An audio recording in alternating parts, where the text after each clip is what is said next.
A lot of these rooms we walk through, these doors we get to go, I'm the only Asian person in the room. And what if that marketing person or what if this other person in the room, they only had a stereotype image of an Asian person before? I get to change that simply by being in the same room. And I think like that kind of diversity is so important to keep moving us forward. This is Debbie, and welcome to another episode of The Offbeat Life, where I speak to inspiring individuals who ditched the norm to become location independent. We'll learn how to create sustainable laptop lifestyles from the experts that will help us achieve freedom from our 9 to 5. Hey listeners, have you ever thought about starting your own podcast? Lucky for you, I have created a new site that will help you learn how to launch, grow, and monetize your own show. I offer one-on-one mentorship programs, and I'm launching an ebook, How to Create a Profitable Podcast, that can help you take your podcast from hobby to profitable business. Visit howtocreateapodcast.com to learn more.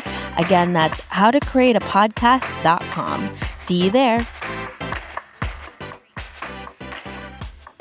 On this episode, I speak with Leo Chan, who is a men's style and travel influencer based in New York City. He started Levitate Style with his girlfriend, Alicia, in 2014 to share their passion in fashion, travel, and photography. They quit their full-time jobs 4 years later to travel the world for 5 months on the World Cruise Brand Ambassador Project. Leo has also been featured in GQ, Forbes, Men's Health, and CNTraveler. Leo uses his platform to share his journey going from immigrant to influencer, finance to fashion, all while doing it in style and representing the Asian community. Listen on to find out how Leo is able to make an impact as an Asian influencer. Hey everyone, thank you so much for joining me. I'm so excited to be here with Leo. Hey Leo, how are you? Hey, I'm doing great. Thanks for having me. Thank you so much. Before we get to all of your incredible tips, can you tell us a little bit more about you and why you live an offbeat life? Yeah, of course. So I'm Leo Chan of Levitate Style. That is my Instagram blog name. I'm a men's fashion and travel blogger based here in New York City. I'm an immigrant and I've gone from finance to fashion and travel around the world. And now I get to work from home. Yeah. Well, this is a really interesting time, right? Because as of right now, we're all in quarantine here in New York City. And before Leo and I did this interview, we were talking about how crazy it is because New York City is on a lockdown and we've never seen it this quiet before. So it's a very interesting time to be in New York City as a resident. Yeah, it's pretty crazy. It's just, all the touristy places, especially like Times Square, is just empty. So it looks like it's straight out of a movie scene. It's kind of crazy. It's very apocalyptic and it's kind of cool and scary at the same time. Yeah. But at least the best part is the only thing we really have to do is stay home and stay away from people. That's the most important part. At least it's not like that crazy in like a movie. So yeah, that's the good part. There's no looting yet. Hopefully, crossing fingers that doesn't happen. Yeah. But honestly, I feel like we're all trying to store and stock up on as much food as we can, but I see that the stores are all getting restocked, so that's a good thing. Thank God we don't have to worry about that right now. Yeah, that's for sure. Your story is really interesting, Leo, because as you said, you went from finance to fashion and you are also an immigrant. So I know for myself, I'm also an immigrant from the Philippines and there's a huge expectation from us, right? Before I did this, I was a therapist, and before you did this, you were in finance, and that was kind of a big thing for our family. I'm sure for your parents that you were able to do that. But then to leave it, what was that transition like? Because I'm pretty sure, I guess I'm coming from my background and my experience. My parents were just like, what are you doing with your life? How was that for you? Well, let's go back a little bit. Yeah, so I'm actually born and raised in Hong Kong, and I moved to New York City in Queens when I was 10. So a New Yorker here, I grew up here, and I think growing up, yeah, that was kind of the expectation from our Asian parents, like that generation, to have this like American dream, right? Like we all came all the way here for you to get good education, to get a good job. And like, honestly, like growing up, I didn't really love school, but I figure if I'm going to go to college, and I was the first one to go to college in my family, I got to study something that I can make money out of. And I think that was, a lot of people's goals. So even though I didn't love accounting, I picked accounting in business because that's probably you get out of that with the degree and you can get a job. And so out of that, I worked at Morgan Stanley and Barclays. So I was doing that for about 5 years.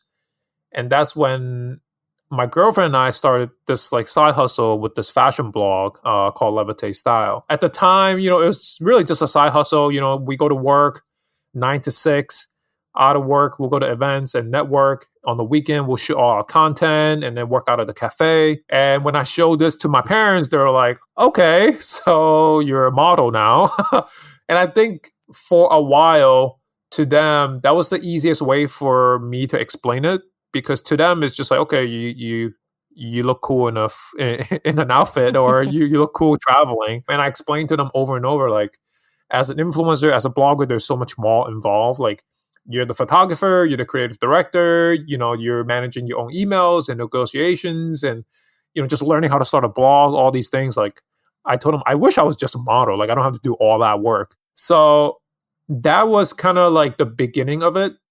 And then to go into full time. So I usually tell people, like, I feel like the number one question I get a lot is like, how do you make money, right? And then the second question is, how did you quit?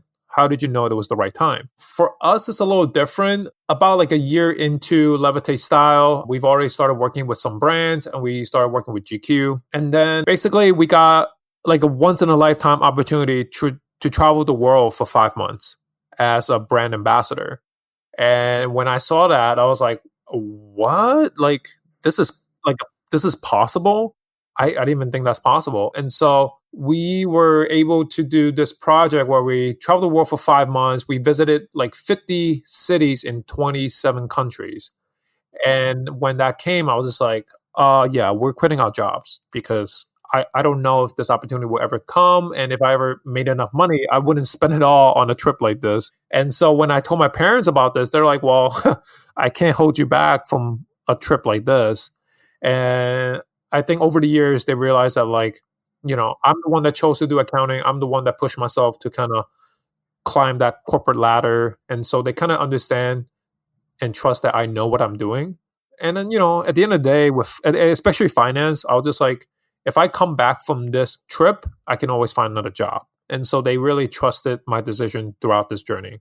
I love that. I love hearing how even, our parents, our immigrant parents, get this bad rap sometimes, where it's like, oh, they don't support it. I mean, honestly, in the beginning, yes, they kind of give you a little pushback. But at the end of the day, if they raised you right, they know that you're going to do what's best for yourself and you're not going to be starving on the streets. And like you said, having a finance background, you're always going to have a job at the end of all of this if you want to.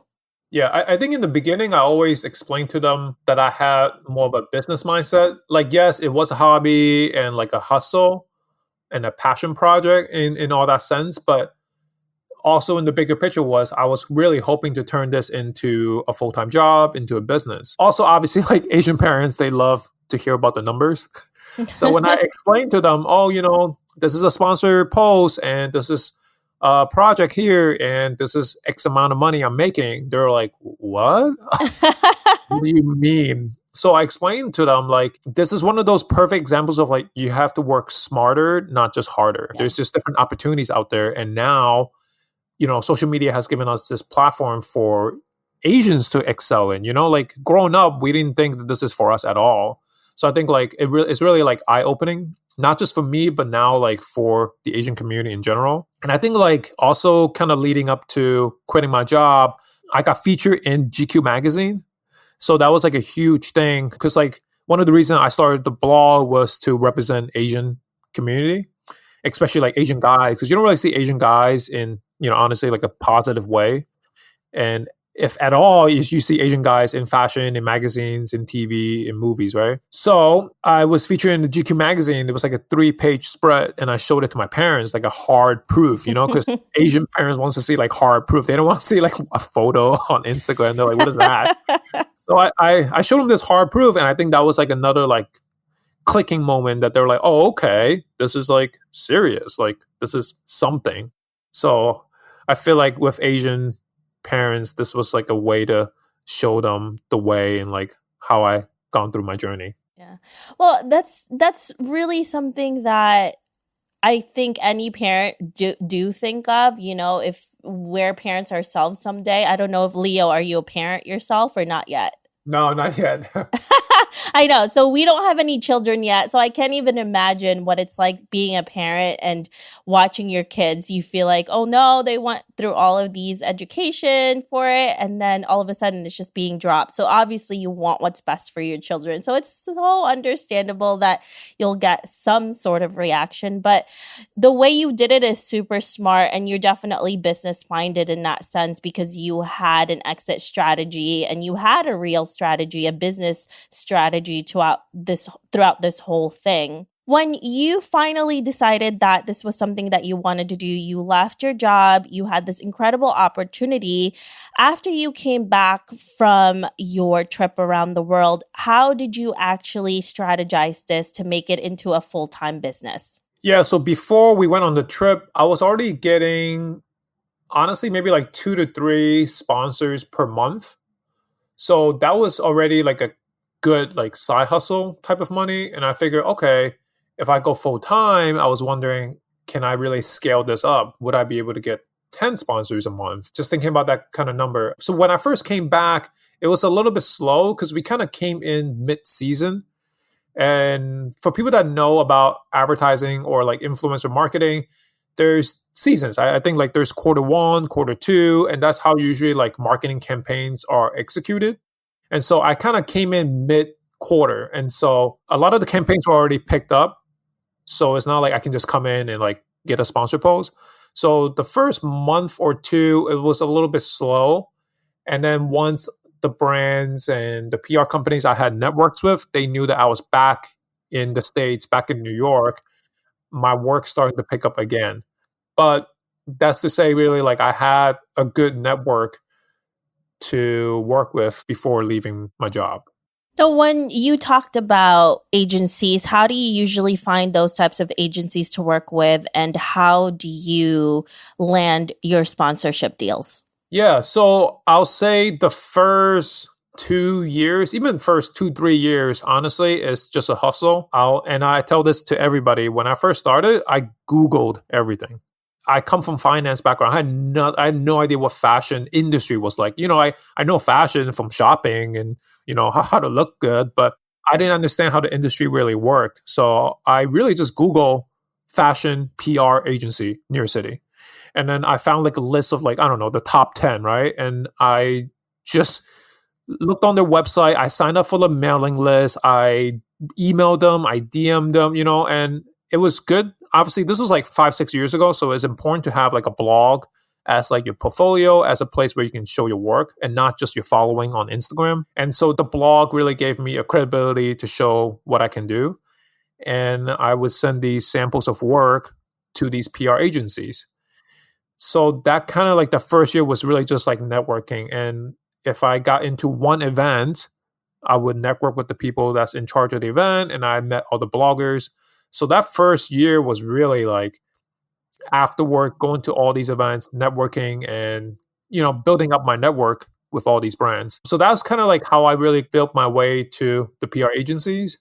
And as you grow with your content and with your network, other brands will notice. First few years with brand collaborations, a lot of the same, honestly, like DMing brands, cold emails. And, I feel like this is one of those like business things that you hear, it sounds cliche, but it's so true. You could email 100 companies and like two will respond.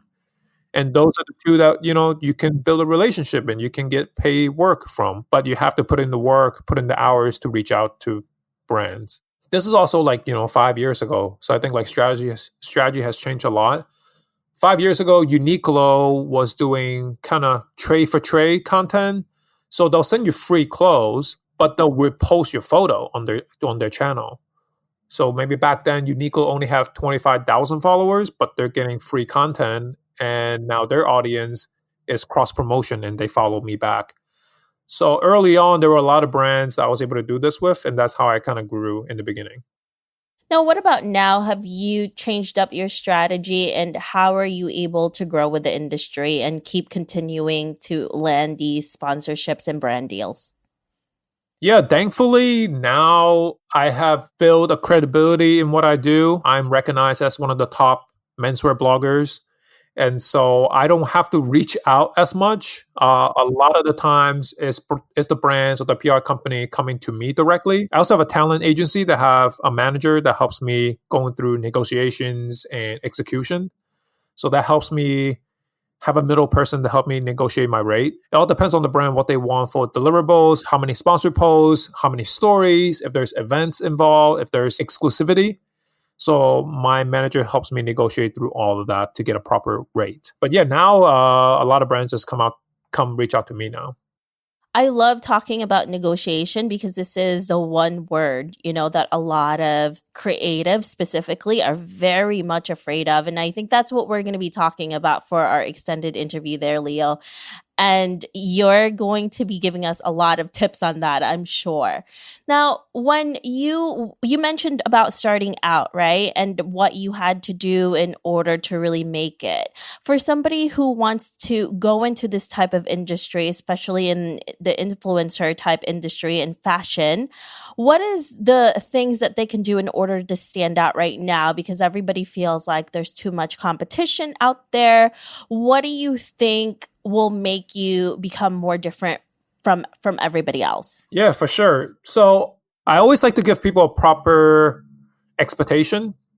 So you have to understand a lot of these influencers have been doing this for the most part 5 years now. A lot of the full-time influencers that's killing it in the game, they've been doing this for 5 years. A lot of the girl bloggers started like 10 years ago. And so you have to understand that like there's really no overnight success in anything really. And so I think one of the recommendations I always give people is obviously you have to find out what you're passionate about. If it's fashion, then you have to figure out a way to be different, to find a niche, because now there's so many bloggers out there. There's just so many competition in a way. So you can think about influencer. If you think about influencer as a job, then as a job market, like how many people are out there working, right? And you can even think about this as a company. When Uber first started, there's only one Uber, but now there's so many competitions. So you have to think about the influencer job as a company in that sense. So how can you stand out from your competitors? I always tell people it doesn't have to be fashion. It should really be something you're passionate about. So if it's fitness, if it's playing the piano, if it's painting, there's opportunities to turn that passion into a job, into a profession. But it's just a matter of like figuring out how that's going to work out. So like, don't force yourself into fashion if you're not into it, because you're going to burn out. And I think that's a really important point. Another thing, I mean, honestly, like I always tell people to have quality over quantity. And I think that's very important in this day and age where everyone is putting out really high quality content. And then once you can get used to a good rhythm of quality content, then it's just quantity of quality. So just a lot of quality content. Because your one post might be great, but then when people come to look at your page and to follow you, they want to see that it's not just a one-off, right? And that's how I am too. Like if I see someone have a great video or a great photo, if I go to the profile, it's like, oh, everything else just like food and selfie and and like the quality is not the same. But if you want someone to follow, you want to have just like quantity of quality. And last but not least, I highly recommend TikTok at the moment because there's just so much growth on TikTok. And you can still be true to yourself because the app is going to start to mature soon. So it's not just going to be dancing. It's not just the funny stuff. There's already a lot of people growing as a fashion person, as a travel person, as a fitness person. So if you're doing something that's interesting like painting and music, you can really grow on there. And that can also cross-promote into your YouTube channel or your Instagram page.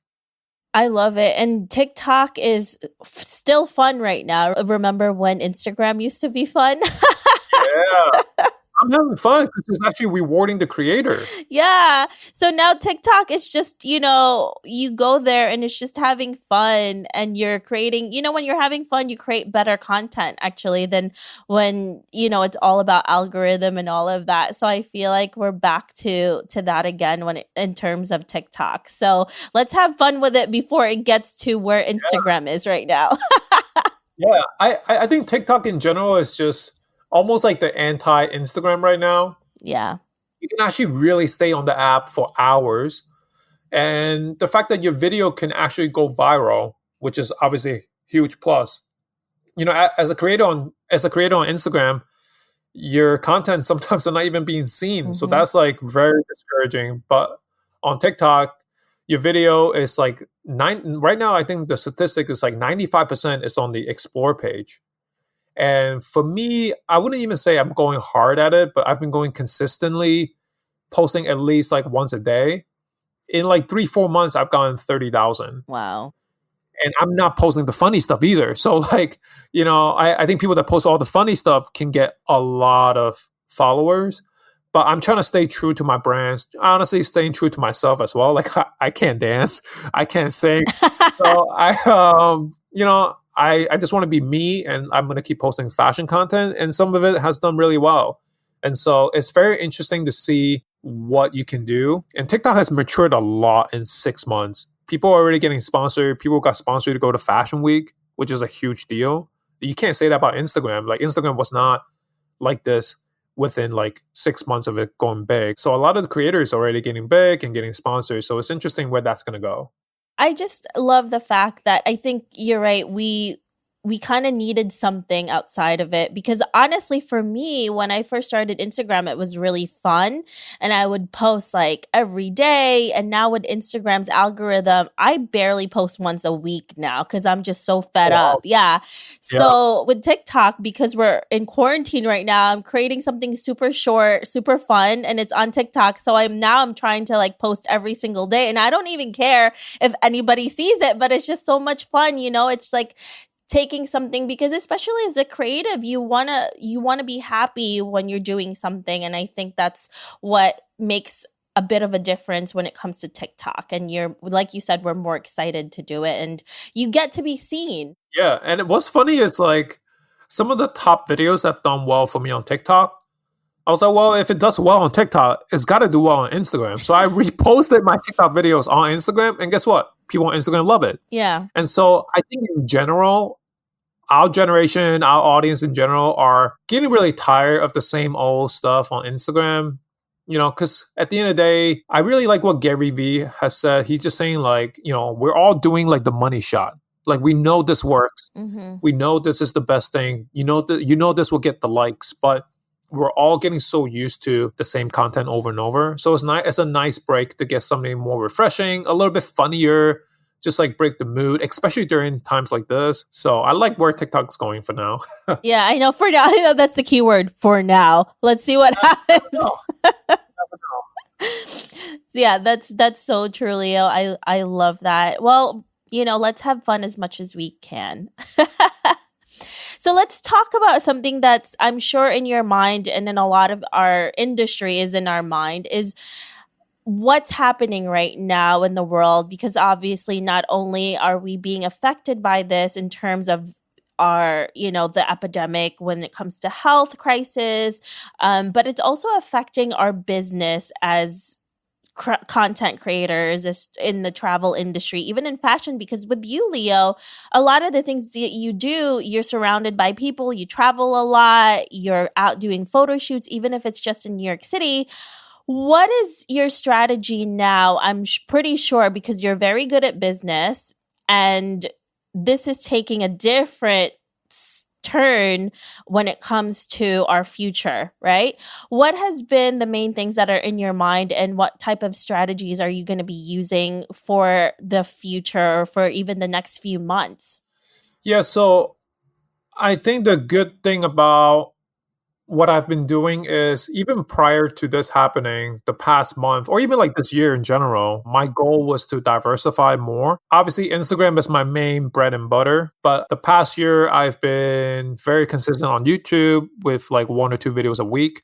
So it's just kind of been building my YouTube channel, just have another resource out there. And then obviously what I'm saying with TikTok, been going consistent on that.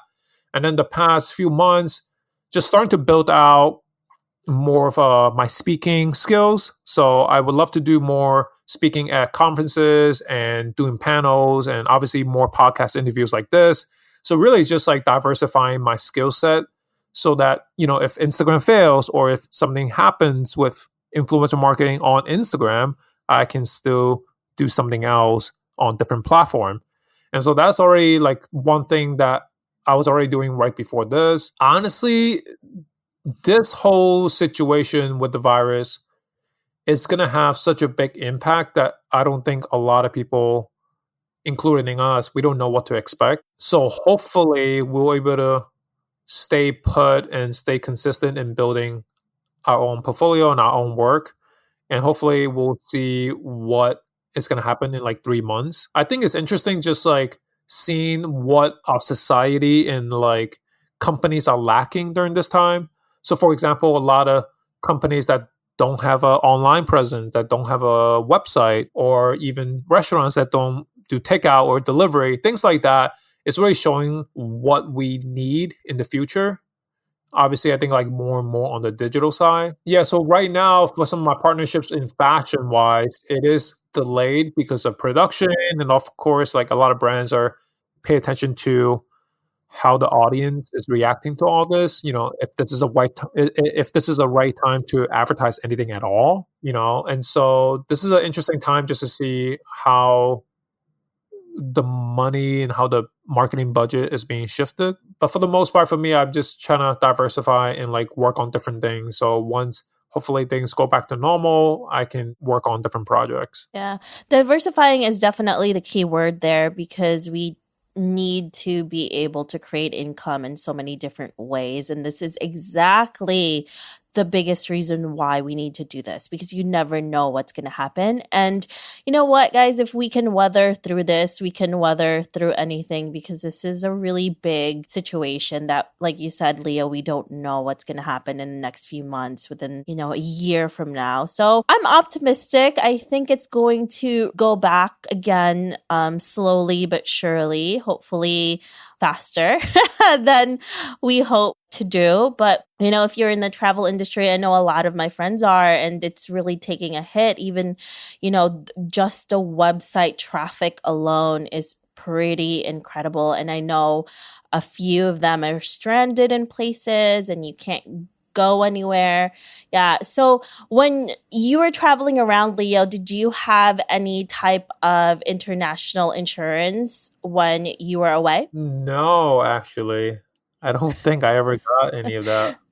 Yeah, I know. It's really interesting, especially now. I think about this all the time because a lot of us, since we're all really young, it's easy to just kind of think to ourselves, we don't really need this because we don't get sick. Nothing really happens. And when coronavirus or any of this stuff hits, right? Obviously, nothing as severe as a coronavirus, but things pop up for any type of reason. And especially as a remote worker, it can be really hard to make sure that you have something as a backup in terms of health insurance. So I'm really glad that I partnered with Integra Global because they have the most comprehensive plans. There's no headache if you want to find out different types of requirements.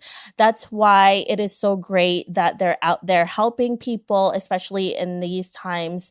It's so scary. They don't ask their members to build a plan because we don't know what we're going to need, because who knew this was going to happen? It's pretty crazy. Their insurance covers it all and everything is built in. So if you guys want to know more, check out integraglobal.com and see how they can give you coverage that you'll need, and maybe some you never knew you would.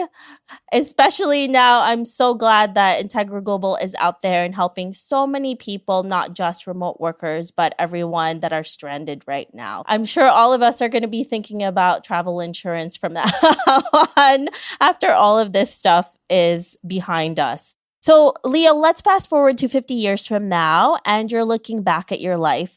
What legacy would you like to leave, and what do you want to be remembered for? Ooh, okay. Let's see. I I want to be remembered as a positive influence in the Asian community. And I want to be remembered as someone that chased after his passion and, really hustled and went for it and not just get stuck with a job I didn't like and, just doing things just for the money. And I think especially with what I'm doing in even just in this like social media space to be able to represent Asian guys, to be able to represent Asian guys in a bigger way and contribute to diversity. I think that's what I would love to be remembered as. I also love what you're doing, Leo, because you mentioned this before. Not many Asian men are being represented like the way you're representing yourself, right? Because honestly, there's a lot of beautiful Asian men out there and we're just not seeing enough of them. And I think we should. Yeah, I totally agree with that. It's just, when I was starting the blog, I was just thinking like, wow, there's really not that many Asian guys portrayed. But I know, like growing up in New York City, there's so many Asian guys, so many Asians that we grew up with. And I was just like, why is that? And so when you want to see a change, you really have to be the change. And I was just thinking like, man, if just my photo pop up on Pinterest, on Google search, when people are looking up men's fashion and they see an Asian guy, like that's I've already done my job.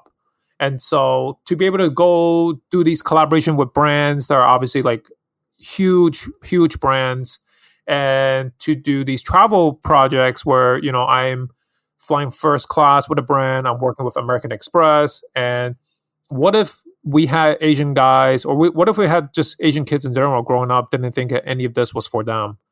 And I think like when you see a representation in that way, it's very powerful to think that they can attain those things and they can dream bigger. Yeah. And, that's really true because we have to see similar faces to ours to be able to know that this is also possible for all of us. And I love the fact that you are a part of this movement. And I'm so glad that you're able to put yourself out there and really show the world that Asian men and women can be some like people that can be looked up to in the creative space and not just, because we're good in math, Yeah. And I tell people a lot too is, sure, you see my Instagram posts and you see my content, but a lot of times in real life, that representation is so big because a lot of these exclusive events that we get to go as influencers, a lot of these rooms we walk through, these doors we get to go, I'm the only Asian person in the room. And what if that marketing person or what if this other person in the room, they only had a stereotype image of an Asian person before? I get to change that simply by being in the same room. And I think like that kind of diversity is so important to keep moving us forward. And I'm so glad in the recent years that it's popping up more and more voices are being heard. More people are in the creative space that we get to see this in the big screen. We're streaming so many more Asian movies and films, so many more like you, Leo, who are really making an impact in our community. Yeah, I love to see the change. I mean, just the fact that we have like the Crazy Rich Asian. Yeah. And we had other movies too that was all like happening in the same time. And now with like Parasite, it's just like incredible. What a time right now.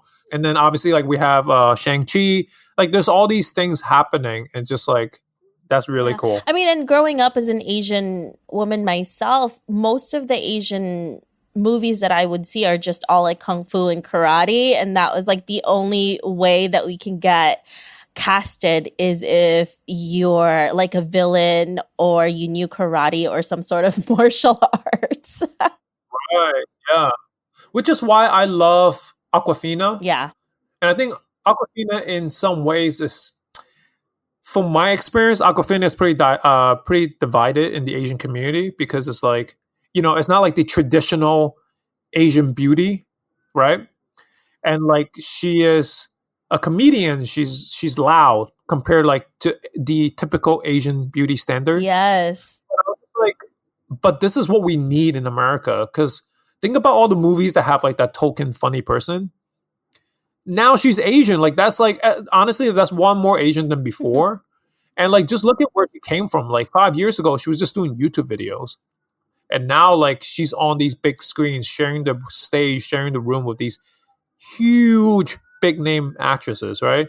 So it's just like incredible to see how far she's gone, and then now she's shown that she's not just funny. She can do serious movies with what was the sad one recently? Forgot the name. Yeah, I was actually watching that on a plane a few weeks ago. I forgot. I'm like, I forgot. Yeah, I know what you're talking about. Yeah, so I think like even like movies like that, it really allows Hollywood to tell authentic story, and like there's no crazy action, there's no nothing like fake. Like it was so real, and it touched the hearts of so many, and we need more movies like that. Yeah. And she definitely takes out that stereotype of Asian women being meek and quiet, like you mentioned, which is awesome because a lot of us are not like that at all, especially in the US. Yeah, she's just being true to herself. She's being real. She's being true to herself. That's her real talent, being funny, and she's being celebrated for that. And I just love that she didn't give up on her passion.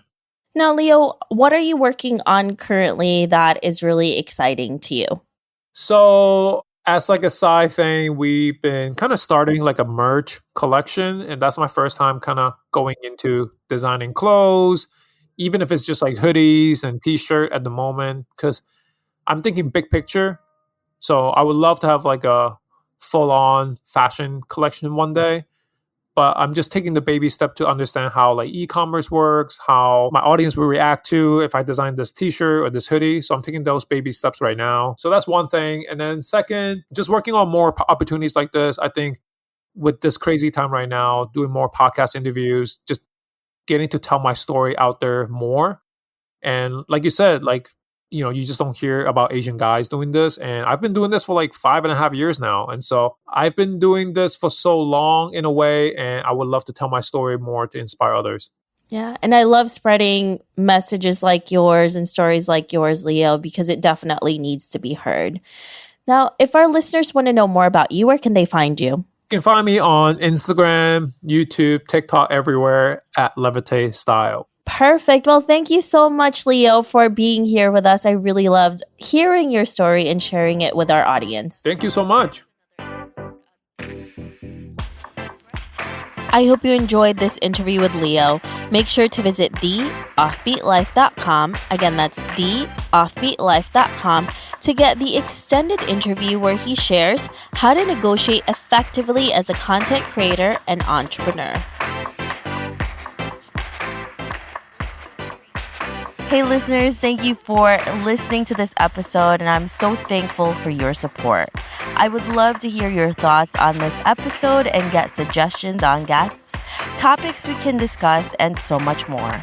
Feel free to reach out at hello@theoffbeatlife.com and let me know what you'd like to hear. If you like the show, don't forget to give us some love and review on iTunes. Thank you again for being a part of this journey, and I can't wait to hear how your location independent story will unfold.